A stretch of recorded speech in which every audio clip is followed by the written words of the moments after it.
Bismillahirrahmanirrahim. Assalamualaikum warahmatullahi wabarakatuh. Bagaimana kabarnya Bapak Ibu semuanya? Masya Allah. Sehat selalu ya. Luar biasa. Pak Sinwan. Alhamdulillah, alhamdulillahirabbil alamin, wassalatu wassalamu ala asrofil anbiya'i wal mursalin, asyhadu alla ilaha illallah wa asyhadu anna Muhammadan abduhu wa rasuluh. Allahumma shalli ala Muhammad wa ala alihi wa ashabihi ajma'in, amma ba'du. Bapak Ibu calon jamaah haji Kota Surakarta tahun 2025, mungkin juga 2026 yang berbahagia dan muliakan Allah. Alhamdulillah pagi hari ini kita bisa bertemu kembali, berkumpul di Aula IPHI. Insya Allah semua dalam keadaan tetap iman dan Islam, dalam keadaan sehat walafiat. Maka nikmat yang begitu banyak yang Allah berikan kepada kita harus kita syukuri. Kalau ada orang kok tidak bersyukur padahal nikmatnya begitu banyak, kata Haji Bang Roma Irama, sungguh terlalu. Iya, terlalu. Kalau rambut tidak dicukur seperti pohon banyak benalu. Kalau kita tidak bersyukur itu sungguh terlalu. Benih padi hendak ditabur, akan ditanam di ladang sawah. Kepada Allah kita bersyukur dengan ucapan alhamdulillah. Beli singkong dibuat gedruk, dimakan bareng di atas baki. Semoga Bapak Ibu tidak ngantuk saat mengikuti manasik IPHI. Saat manasik haji. Salawat dan salam semoga senantiasa tercurah limpahkan pada qudwah teladan kita Nabi Muhammad sallallahu alaihi wasallam, yang tentunya kita semuanya berharap mendapatkan syafaatnya di yaumul qiyamah nanti. Amin Allahumma amin. Bapak Ibu yang berbahagia, pada pagi hari ini nanti ada dua materi. Sebentar, aku mau goleki. Saya mungkin sudah tua ya. Saya nyari ini loh. Oh ini ya berarti ya. Sudah tua. Nyari ini. Kadang kacamata di sini aja dicari kok. Nah ibu-ibu tidak pernah ya? Kacamata dipakai dicari tidak pernah ya? Oh pernah juga. Oh berarti sudah agak tua juga ya. Ya, macam-macam haji. Ya. Cuma saya ingin memulai dulu dari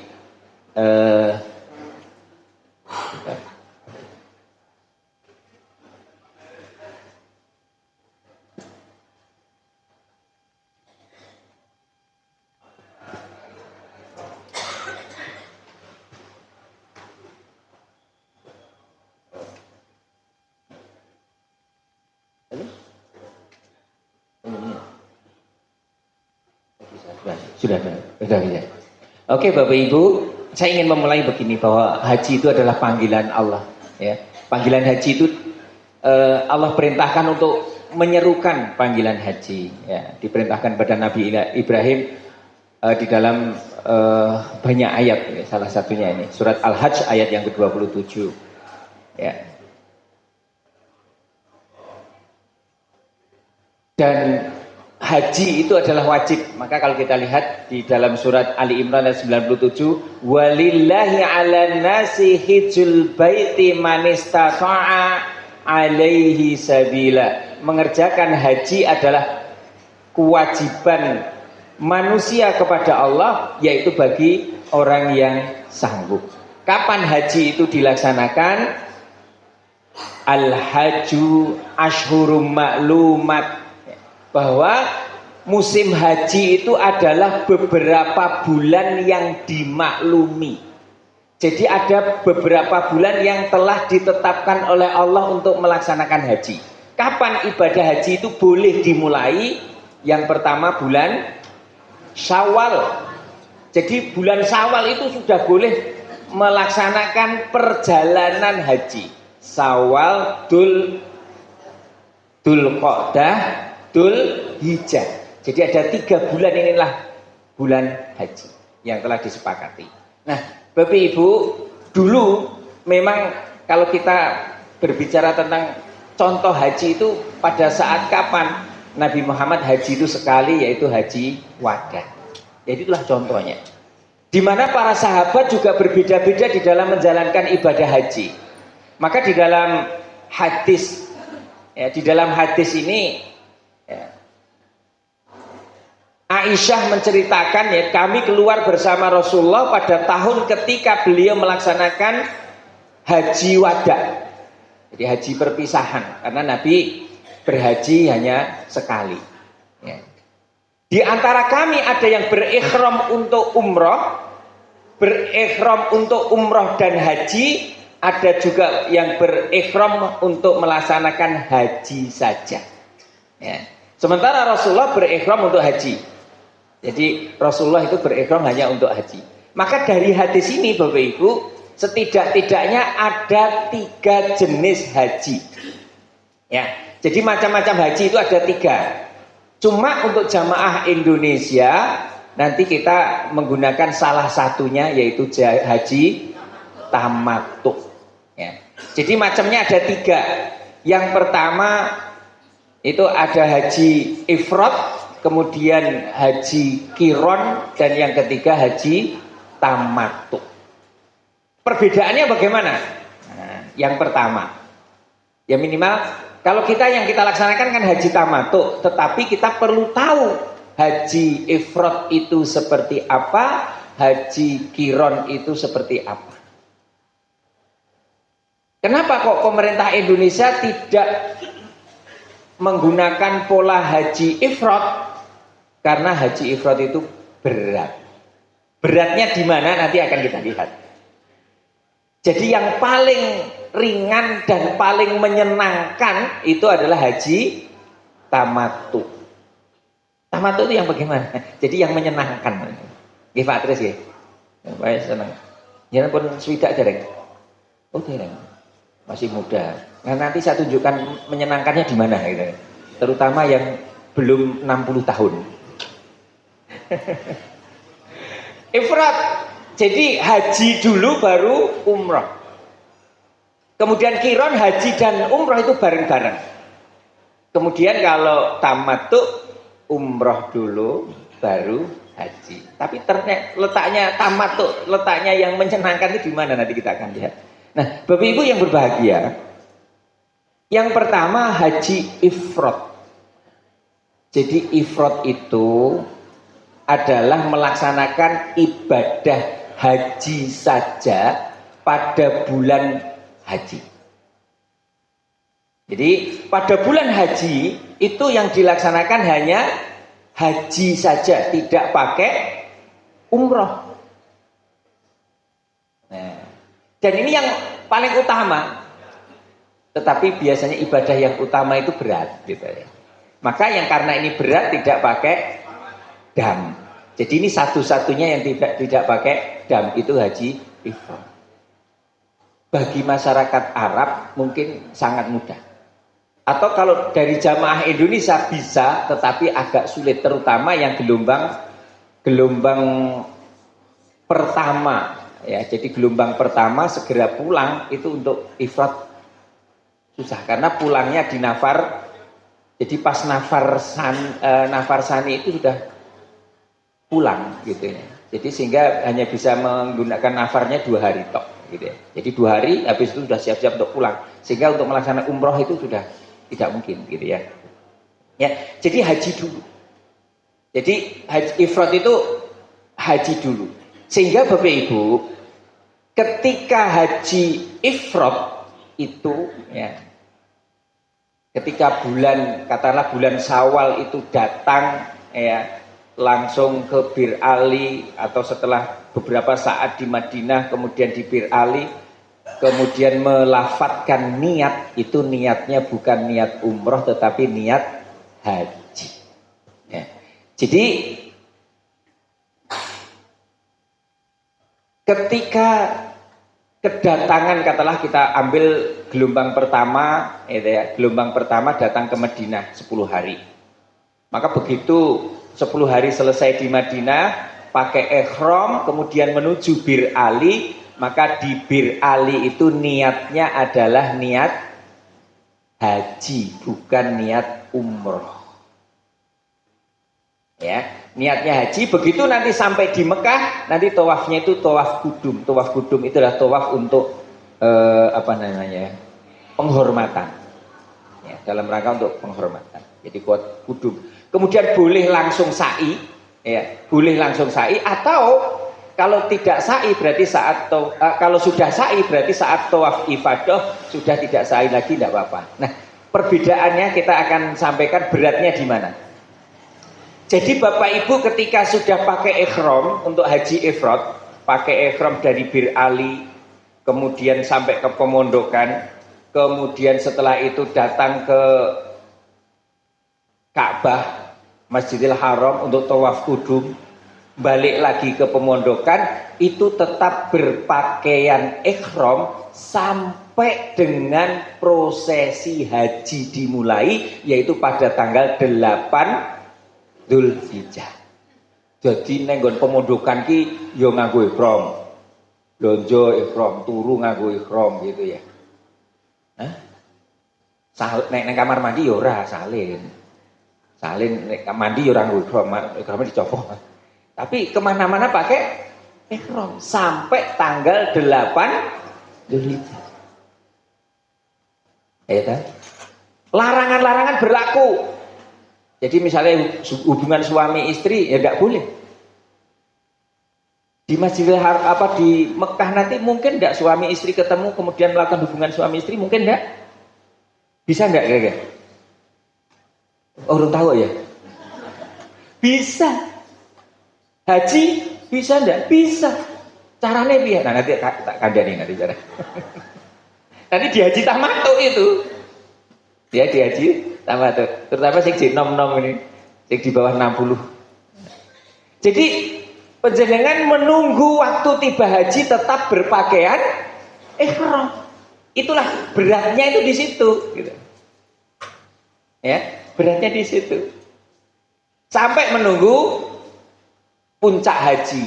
Jadi kalau tanggal 8 Dzulhijjah itu nanti tarwiyah. Jadi bermalam di Mina.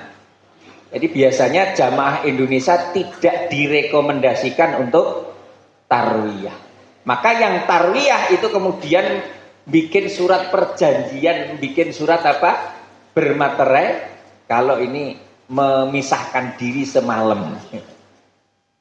Dan saat tarwiyah itu semuanya ditanggung sendiri atau nanti berarti dari KPIA masing-masing. Karena di beberapa KPIH ada yang tarwiyah, ada yang tidak. Jadi tanggal 8 Dzulhijjah nanti bermalam di Mina, kemudian yang tidak tarwiyah bermalam sudah di Arafah. Jadi asli ini antara tarwiyah dengan tidak itu podo-podo bermalamnya. Cuma kalau tarwiyah bermalam di Mina, kalau tidak tarwiyah bermalamnya di Arafah. Kalau di Arafah tidak AC, kalau di Mina malah AC. Sebenarnya enak tarwiyah ya. Ya, kemudian mabit setelah wukuf, mabit di Muzdalifah, melempar jumroh dan sebagainya, tahallul awal, kemudian prosesi melempar jumroh, kemudian tawaf ifadah, kemudian dilanjutkan dengan sa'i. Kalau tadi yang datang pertama sudah pakai sa'i, berarti tawaf ifadahnya boleh tidak sa'i, gitu ya. Kemudian setelah itu istirahat. Nah, jadi sampai selesai prosesi haji, ya. Selesai prosesi haji itu kira-kira tanggal 14 Dzulhijjah itu rampung kabeh. Nah, begitu rampung itu konsentrasinya hanya ibadah haji.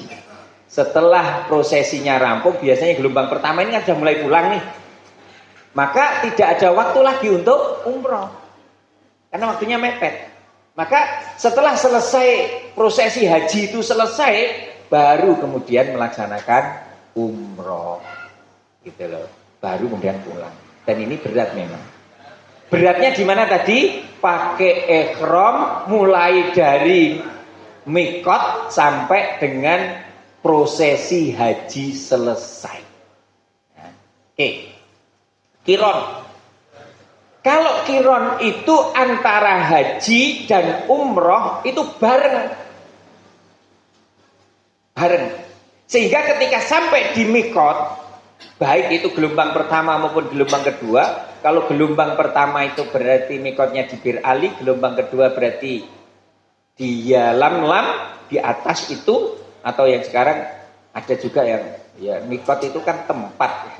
Tempat itu kan berarti di bawah. Ada yang kemudian oh ya masuk tempat yang dhuwur ning awang-awang. Ada juga yang berpendapat ya mikot itu ya berarti di Jeddah, ada gitu. Tapi monggo.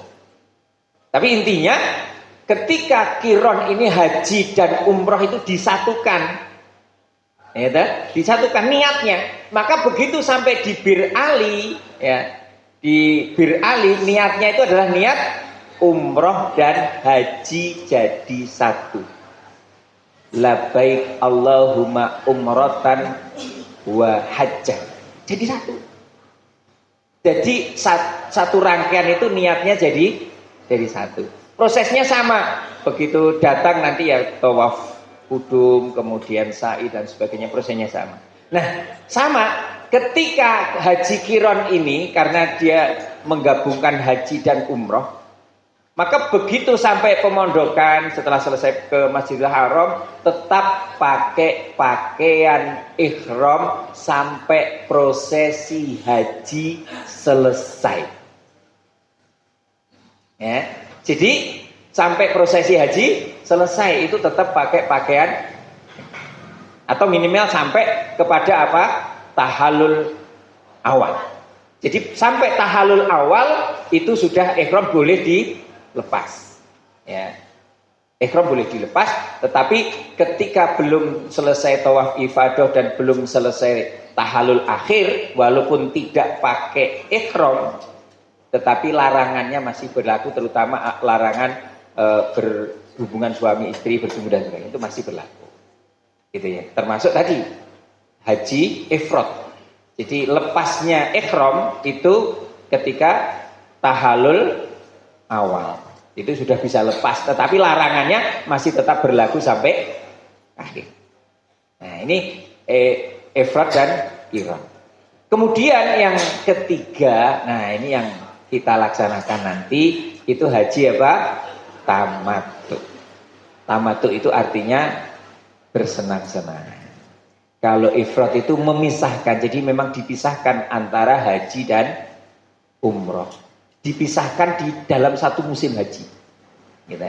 Tapi kalau tamattu itu dimulai dengan umroh, kemudian selesai umroh kita melepaskan pakaian ihram. Ya, sudah tidak berlaku larangan-larangan itu, baru pakai ihram lagi pada tanggal 8 Dzulhijjah. Kemudian prosesi haji. Sehingga prosesi haji itu sebenarnya hanya tanggal 8, 9, 8 itu kan mulai pakai ihram ya. Jadi kan intinya tanggal 9 bisa. 9 saja juga bisa. 9, 10, 11, 12. Jadi hanya 4 hari. Maka Bapak Ibu ada juga haji itu yang sebentar. Tahun 2012 kebetulan saya punya beberapa teman itu mendapatkan undangan khusus dari kerajaan. Jadi perjalanan hajinya itu PP itu hanya 9 hari. PP hanya 9 hari kayak umroh itu. Kayak umroh, tapi haji. Jadi dia hanya 2 hari di Madinah, 2 hari toh di Madinah. Kemudian tanggal 7 Dzulhijjah itu sudah sampai di Mekah 7. Nah, di Mekah cuma sehari, habis itu mulai 7 berarti kan 7. Berarti 2 hari ya tadi. 2 hari, 7, 8, 9, 10, 11, 12. Begitu selesai prosesi haji langsung pulang. Hanya 9 hari. Tapi sudah sama dengan penjenengan yang 40 hari. Pilih yang 9 apa pilih yang 40, Mbak? Pilih yang 40 ya? Oh iya kan.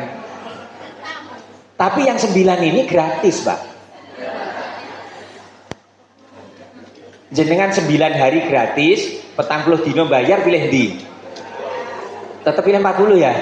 Apa meneh 40 gratis. Nah. Oke tunggale. Oke, haji tamattu. Tamattu itu bersenang-senang. Maka Bapak Ibu letaknya senangnya haji tamattu itu bagaimana? Jadi insya Allah Bapak Ibu ini hajinya itu menyenangkan gitu loh. Kenapa? Begitu kita sampai ke tanah suci, ini kita kan tidak tahu penjenengan nanti gelombang pertama atau gelombang kedua. Tetapi baik gelombang pertama maupun gelombang kedua, seluruh jamaah dari Indonesia tetap semuanya tamattu. Artinya melaksanakan umroh dulu. Ya, jadi begitu kalau gelombang pertama, ya ini tanggal 8 gelombang pertama itu setelah 9 hari, 8 atau 9 hari di Madinah, kemudian sholat arba'in ya, kalau bisa 40 hari, 40 waktu ya, bukan 40 hari ya, berarti orang ngantuk berarti ya. 40 waktu, bukan 40 hari, 40 waktu di Madinah sholat berjamaah di masjid. Insya Allah kalau di Madinah pemondokannya kan dekat ya, tidak ada yang jauh ya. Maka setelah selesai itu, begitu kita ngambil mikot di Bir Ali yang gelombang pertama, maka di sini niatnya adalah niat umroh, bukan niat haji, bukan haji dan umroh. Niatnya apa? Umroh. Niatnya umroh. Oke, begitu sampai ya. Mungkin saya berbagi pengalaman juga, dan mungkin nanti Bapak Ibu bisa diskusikan juga nanti dengan teman-teman di satu rombongannya, di KPHA-nya. Biasanya Bapak Ibu sampai di keluar dari Madinah itu kan jam 2, sehingga sampai di Mekah itu biasanya jam 8 malam. Kalau dilanjutkan umroh biasanya umroh itu sa'i dan sebagainya rodok ngantuk-ngantuk gitu. Nggih dah. Biar kayak gimana triknya biar nggak ngantuk? Mungkin nanti ini tapi saran aja ya. Saran aja. Biar nanti jenengan tidak ngantuk, karena maaf ya, mata kita ini kan masih mata Indonesia walaupun posisinya di Arab. Jam 10 malam di Arab itu aslinya neng Indonesia jam 2. Jenengan jam 2 dini hari itu posisi angkler-angklernya apa posisi ini? Angkler tak? Angkler, maka di situ beratnya. Maka triknya sebenarnya begitu jenengan nanti sampai di Mekah, justru sebaiknya malah tidur dulu. Nanti umrohnya pilih jam 2. Jam 2 di Mekah tambah 4, posisi fisik kita itu sebenarnya jam 6 pagi. Jam 6 pagi kan seger tak? Nah, berarti umroh dan sebagainya selesainya habis subuh. Habis subuh pulang. Turun yang di rumah di pemondokan sudah bisa istirahat dan sebagainya. Oke, begitu nanti sampai selesai prosesi umroh Bapak Ibu, maka di pemondokan setelah tahallul gitu kan, berarti sudah tidak berlaku larangan ihram. Ihramnya dilepas, pakai pakaian biasa. Sampai kapan? Sampai tanggal 8 Zulhijjah. Berapa hari itu? Tergantung kedatangan. Bisa ada yang mungkin 10 hari, ada yang 11, ada yang 12, mungkin ada yang sampai hampir 20 gitu saja. Suwi, nunggunya suwi, maka disitulah jenengan bisa bersenang-senang. Ya toh, senang-senang. Oh, dolan yang di pakaiannya bebas kan gitu ya. Bersenang-senangnya gimana? Boleh hubungan suami istri boleh. Udah boleh. Lah kan di ya neng kamar barokah. Lah kok neng? Alah, ya pinter-pintere lah. Wong kuncine mung siji ya gentean sing nggawa kunci. Terutama sing nom-nom. Jadi kuncinya kan satu nih. Giliran yang gawa kunci. Nah pas gawa kunci, bojone jam lebu kan ya iso. Itu namanya kamar barokah. Ya kadang kenapa? Ini perlu dijelaskan, kadang ada orang Ya ini nom-nom itu kadang ya itu butuh itu untuk melepaskan stres dan sebagainya. Ini perlu saya sampaikan juga. Karena waktu saya haji itu banyak yang tanya, Ustaz. Banyak yang tanya. Iya, ini gimana kamal barokahnya gimana nih? Jadi gitu. Jadi itu ternyata hampir semua KBH begitu. Ya bisa diatur lah. Jadi itu bersenang-senangnya itu di situ. Walaupun mungkin ada juga kamar khusus juga ada. Boleh. Jadi ini bersenang-senangnya seperti itu. Nah, jadi itu sampai nunggu ibadah haji prosesinya, kemudian baru pakai ihram lagi. Tanggal berapa pakai ihramnya? Tanggal 8. Dari disitulah kemudian niatnya, sekarang niatnya niat apa? Haji gitu. Kalau tadi niat umroh, sekarang niat haji. Maka niat haji kemudian selesai dan pakai ihramnya hanya sampai kepada tahallul awal. Pakai cukur di tahallul awal sudah ihram boleh dilepas. Ketika mabit di Mina sudah tidak pakai ihram, enak gitu. Sudah enak. Jadi itulah menyenangkannya itu di situ tamattu. Nah, walaupun menyenangkan tetapi ada damnya. Ada apa? Dendanya. Dendanya apa? 1 ekor kambing. Kalau tidak menemukan kambing, orang kecekel kambingnya, boleh enggak tidak pakai dam? Boleh dengan puasa. Puasanya berapa hari? 10 hari. 3 hari di Tanah Suci, 7 hari di Indonesia. Penak ndi? Katanya penak poso apa penak bayar dam ya? Penak bayar wong wis termasuk bayar itu sudah termasuk biaya atau bayar sendiri tadi? Kelihatannya sudah termasuk biaya itu ya. Nah, belum, lupa saya kan ya, udah lama ya. Oh ya, kan penjana dapat living cost kan? Nah, living cost itu bisa dipakai bayar kan. Tapi kan sekarang haji kan enak. Jadi tidak pakai masak. Penak banget haji ini penak banget rasa nganggo masak. Kabeh wis disediakan. Ya mung masakannya nanti dus-dusan. Mboten prasmanan. Kalau umroh kan prasmanan. Nek haji dus-dusan. Dus-dusan biasanya lauknya tidak pakai kuah, mungkin 1-2 juga pakai kuah. Nah, jenengan kalau rindu pakai kuah ya masak dewe. Tapi ya sesekali aja masaknya. Jadi kira-kira begitu untuk haji tamattu ini ya di dalam surat Al-Baqarah ayat 196 ya. Maka bagi siapa yang ingin mengerjakan umroh sebelum haji. Nah, jadi umroh sebelum haji. Jadi kan tamattu tuh. Maka bagi siapa yang ingin mengerjakan umroh sebelum haji di dalam bulan haji, jadi tetap di bulan haji tadi, umroh dulu baru haji. Maka wajiblah ia menyembelih kurban yang mudah didapat. Tetapi jika ia tidak menemukan golek kurban kok angel, maka wajib puasa 3 hari di masa haji. Jadi pas musim haji itu jenteng mriko jangan poso 3 dino gitu. Dan 7 hari apabila sudah sampai di tanah air. Mau mempraktekkan ini? Mboten nggih. Pilih korban ya. Waduh siji. Oke, Bapak Ibu, itulah macam-macam haji. Ngeten nggih? Sudah paham semuanya? Wes tinggal mangkat berarti. Nek iso dipercepat mangkatnya ya pilih cepet ya. Tapi sayangnya kan ya sesuai bulan haji kan. Ya tetap ditunggu mawon kan ini. Dicepetke kan ya ora entuk. Walaupun kita sudah siap semuanya. Bapak Ibu juga sudah siap semuanya insyaallah. Oke.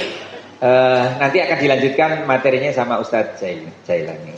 Kita talbiyah dulu sebelum menyambut beliau ya. Labbaik Allahumma labbaik. Labbaik la syarika lak labbaik. Innal hamda wa ni'mata lak wal mulka la syarika lak. Innal hamda wa ni'mata lak wal mulka la syarika lak. Kurang lebihnya mohon maaf. Assalamualaikum warahmatullahi wabarakatuh.